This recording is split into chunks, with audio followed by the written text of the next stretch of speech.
First strike. The UES Wanderer wasn't much to look at. Its utilitarian hull bore the scars of countless micrometeorite impacts, and its engines were considered outdated even by human standards. Captain Sarah Chen stood on the bridge, watching the stars drift by through the main viewport. They were 3 months into their deep space survey mission, mapping gravitational anomalies in the Carina Arm, when everything changed. Captain, unknown contact at bearing 340. Lieutenant Marcus Rivera called out from his sensor station. It's massive. Nothing like we've ever seen before. The alien vessel emerged from what appeared to be a tear in space itself, its crystalline hull refracting starlight in impossible patterns.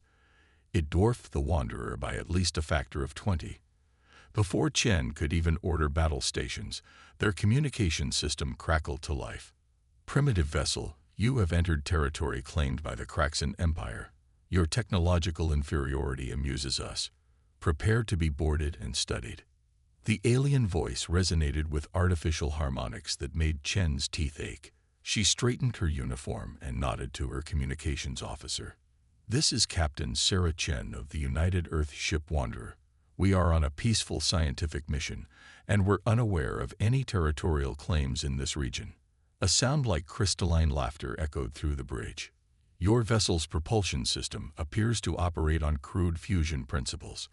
We estimate your maximum velocity at barely 0.1 light speed. How did such sluggish creatures ever manage to leave their gravity well? Chen's first officer, Commander David Patel, leaned close. Captain, they're scanning us, but they're only focusing on our main drive signatures. A slight smile crossed Chen's face. The aliens had made the same mistake as so many others. They'd assumed humanity's visible technology represented the limits of their capabilities. They hadn't noticed the quantum entanglement drive hidden within the Wanderer's seemingly primitive hull, or the dark matter sensors that were already mapping the alien vessel's weaknesses. All hands. Chen broadcast shipwide. Using an old-fashioned radio frequency, the aliens had dismissed as background noise. Prepare for maneuver Theta 9. Engineering, bring the QED online. Weapons, ready the gravity lance. The alien vessel launched what appeared to be some kind of energy net designed to ensnare slower ships. At that exact moment, Chen gave the order. The Wanderer's primitive fusion drives flared bright enough to briefly blind the alien sensors. In that split second, the quantum entanglement drive activated. The Wanderer didn't just move. It existed in multiple positions simultaneously, allowing it to appear virtually anywhere within a limited radius. To the Kraxan vessel, it would have seemed as if the human ship had simply vanished. Target their propulsion manifolds, Chen ordered calmly. Fire gravity lance. The weapon was humanity's closest guarded secret, a device that could create localized gravitational singularities. The alien ship's shields were designed to deflect energy and kinetic weapons, but they had no defense against targeted gravitational distortions. The lance struck true, crushing a section of their crystalline hull into dust. Impossible. The alien commander's voice had lost its mocking tone. Your technology. You cannot possess such capabilities. Chen allowed herself a small smile. You might want to revise your assessment of sluggish creatures, Commander. We may not look impressive, but humanity has learned that survival often depends on being underestimated. Silent thunder. The Kraxan Empire's response to their humiliation was swift and brutal. Within weeks, their crystalline ships appeared at the edges of human space, but humanity was ready. The encounter with the Wanderer had given Earth's unified defense forces precious intelligence about their new enemy. In her new role as Fleet Admiral, Sarah Chen stood before the United Earth Defense Council, her holochart displaying the positions of Kraxan battle groups. They're expecting another direct confrontation, she explained. Their entire tactical doctrine is built around overwhelming force and technological superiority. We're going to give them neither. The UES Wanderer's encounter had proved that humanity's greatest strength lay not in matching the Kraxan's advanced technology, but in approaching warfare from angles they couldn't anticipate. While the aliens expected humanity to cower or launch a desperate frontal assault, Chen had other plans. Operation Silent Thunder began 3 days later. The Kraxan fleet approached Earth's outer colonies, their sensors scanning for human warships. They found nothing. No defense fleet, no orbital platforms, not even civilian traffic. Just empty space and seemingly abandoned colonies. Primitive species, Supreme Commander Vox of the Kraxan transmitted to his fleet. They flee before our might. His mandibles clicked in satisfaction as his ships moved into orbit around Europa, humanity's largest off-world colony. That's when the ice itself seemed to come alive. Months earlier, humanity had developed what they called phase shift excavators, mining devices that could temporarily alter the molecular structure of ice, allowing it to become permeable to specially designed vessels. The entire human fleet hadn't retreated. They'd hidden inside Europa's ice crust, using the moon's natural electromagnetic field to mask their energy signatures. The surface of Europa erupted as human ships phased through the ice, emerging literally beneath the Kraxan fleet. The aliens' advanced shields, designed to repel attacks from all conventional angles, proved virtually useless against enemies attacking from what they considered solid matter. All ships execute Pattern Delta. Chen commanded from her flagship, the UES Prometheus. Deploy sonic disruptors. Another human innovation. Weapons that exploited the crystalline nature of Kraxan technology. The aliens had built their ships to be beautiful, their crystalline structures reflecting their belief in the superiority of their civilization. But crystal, no matter how advanced, had fundamental frequencies at which it would resonate and shatter. The sonic disruptors filled space with precisely modulated waves. Kraxan ships began to vibrate, their elegant crystalline hulls developing spiderweb cracks. Some of the smaller vessels literally shook themselves apart. This is not possible. Vox raged across all frequencies. You are nothing but primitives. Your technology is inferior. Technology isn't everything. Chen responded calmly. Sometimes understanding basic physics is enough. For instance, did you know that water ice has 14 different crystalline phases? We've learned to use every one of them. As if to demonstrate her point, Europa's surface began to transform. The ice shifted phase, becoming dense enough to trap several Kraxan ships that had descended too close to the surface. The trapped vessels looked like insects in amber, their crews helpless as the ice solidified around their hulls. But the Kraxan Empire hadn't become a galactic power through weakness. Even as their first wave fell to humanity's trap, their second wave emerged from hyperspace. Dozens more ships, including several of their dreaded world breakers. Chen watched the new arrivals with grim determination. They'd learned from the first encounter, keeping their distance from Europa's surface. This battle was far from over, and humanity would need more than clever tricks to survive what was coming. All ships, initiate Protocol Lazarus, she ordered. It's time to show them our other surprises. Breaking point. Protocol Lazarus was never meant to be a weapon. Originally designed as a method for deep space rescue operations, it represented humanity's understanding that their greatest achievements often came from repurposing existing technology in unexpected ways. As the Kraxan world breakers moved into attack formation, the human fleet executed a maneuver that, to alien sensors, must have looked like mass suicide. Every ship activated their quantum entanglement drives simultaneously, their energy signatures flaring before vanishing completely. The cowards flee. Supreme Commander Vox transmitted triumphantly. His victory celebration was premature. The human ships hadn't fled. They'd scattered their quantum states across a vast area of space, existing everywhere and nowhere at once. The effect lasted only microseconds, but that was enough. The massive energy discharge created a quantum interference pattern that rippled through spacetime itself. The Kraxan's advanced sensors, dependent on quantum-level readings, went completely blind. Their crystalline ships, which used quantum resonance for internal communications, experienced cascade failures throughout their systems. But this was just the beginning. All ships, initiate gravitational pulse sequence, Admiral Chen ordered. Engineering teams, prepare for molecular reconstruction. The true genius of Protocol Lazarus lay in its second phase. As the human ships reintegrated into normal space, each one had precisely positioned itself near a critical point in the local gravity well. The gravity lances fired simultaneously, not at the Kraxan ships, but at seemingly empty points in space. The effect was like playing a complex chord on an instrument the size of a solar system. Gravitational waves intersected and amplified, creating a resonance pattern that encompassed the entire battlefield. The crystalline structure of the Kraxan ships began to change at the molecular level. "What sorcery is this?" Vox demanded, his transmission distorted by his ship's failing systems. "Our hull integrity." "Not sorcery, Commander," Chen replied. "Just applied physics. Your crystalline technology is beautiful, but beauty often comes with rigid constraints. We've simply changed those constraints."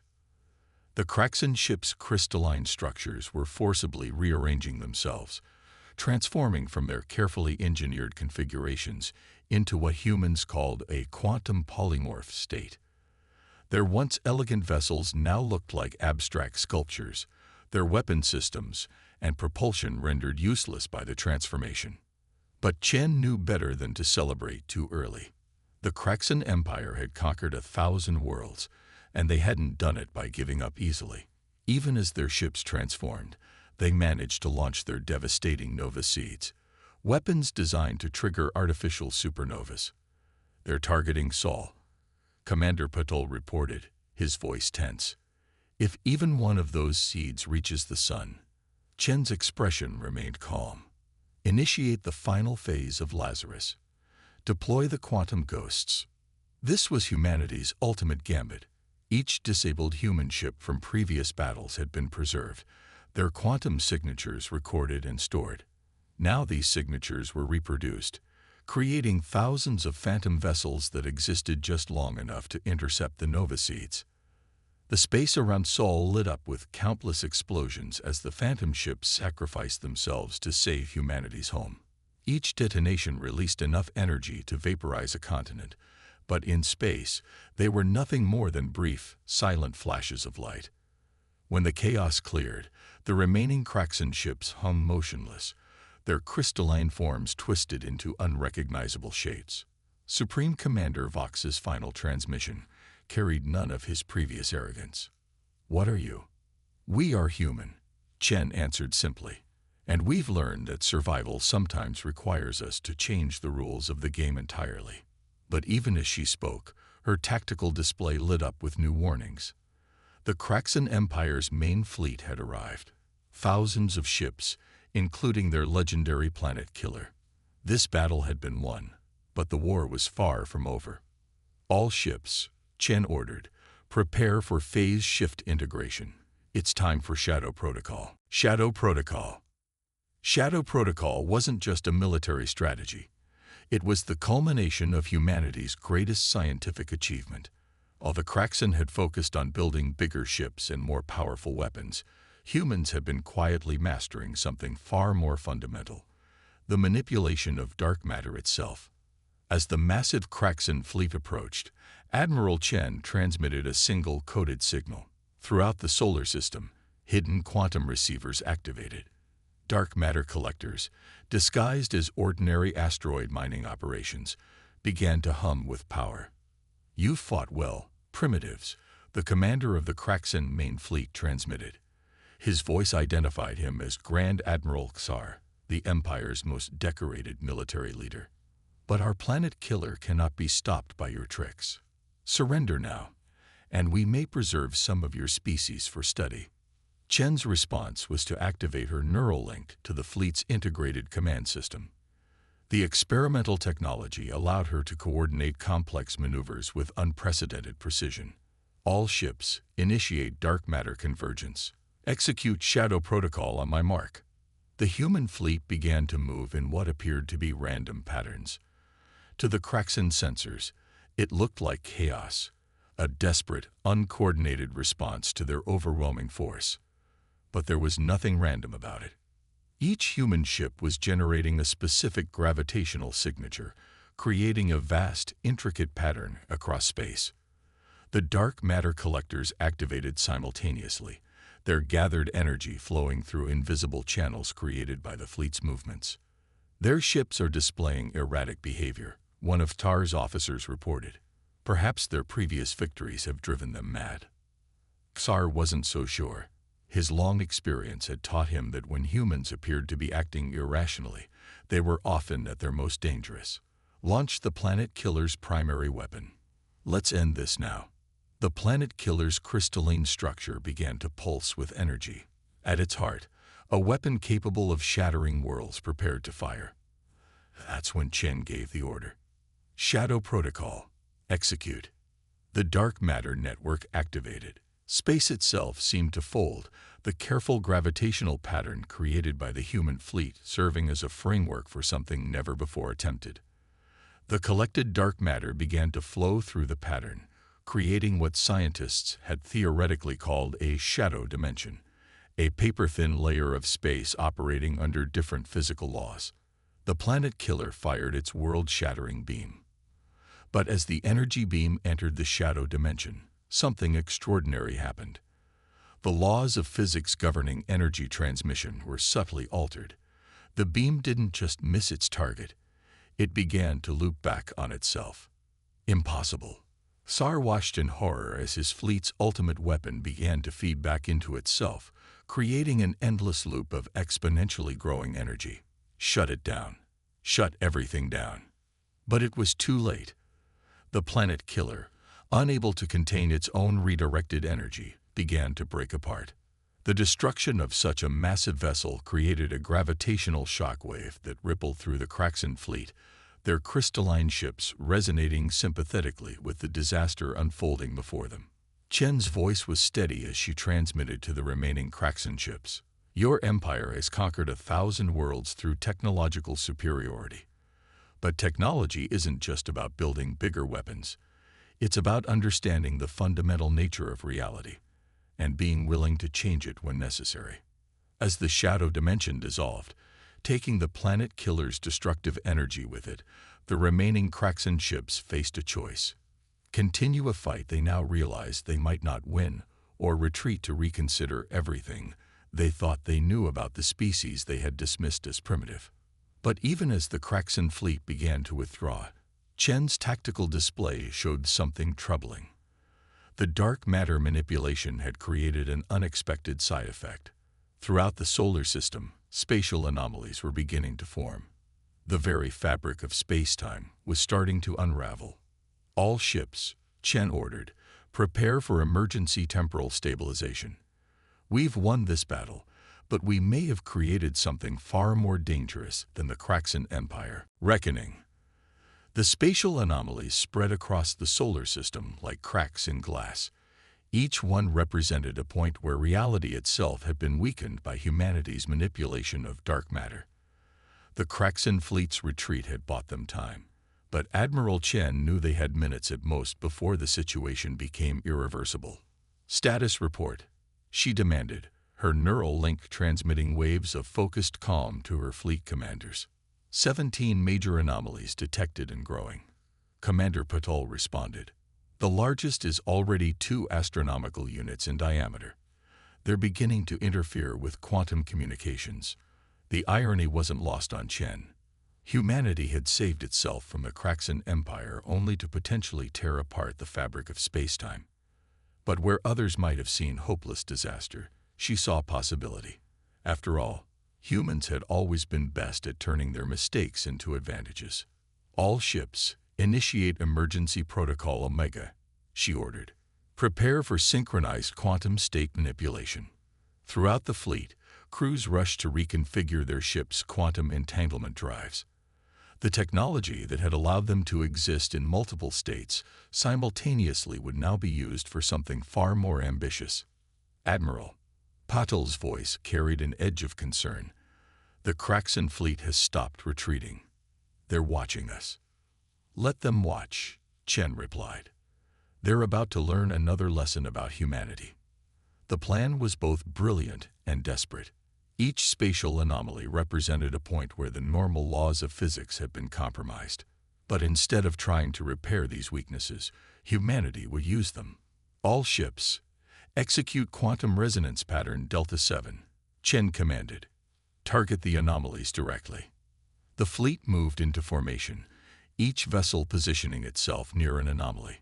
Their quantum drives activated simultaneously, but instead of using them for movement, they directed the quantum fields into the tiers in spacetime. The effect was immediate and spectacular. The anomalies began to pulse with energy, their edges becoming more defined rather than chaotic. Chen's neural link allowed her to feel the pattern forming, a vast, interconnected network of quantum-entangled space. Phase 2, she ordered. Initiate dark matter inversion. The same dark matter collectors that had helped create the shadow dimension now reversed their operation. Instead of gathering dark matter, they began to channel it through the quantum-stabilized anomalies. The invisible substance flowed like water finding its level, creating new bonds between normal space and the weakened areas.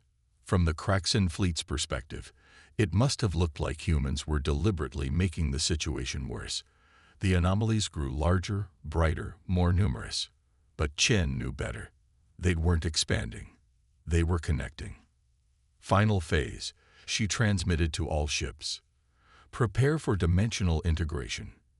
This was the moment everything depended on.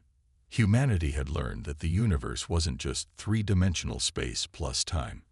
It was a complex tapestry of interconnected dimensions, most of them invisible to normal perception. The anomalies hadn't torn space, they had revealed these hidden dimensions. The quantum resonance pattern peaked. Dark matter flowed through the stabilized tiers like mortar between bricks. And suddenly, the fabric of space-time wasn't breaking down, it was transforming. Where there had been dangerous tiers in reality, there were now stable passages. Natural phenomena that humans would later call quantum bridges.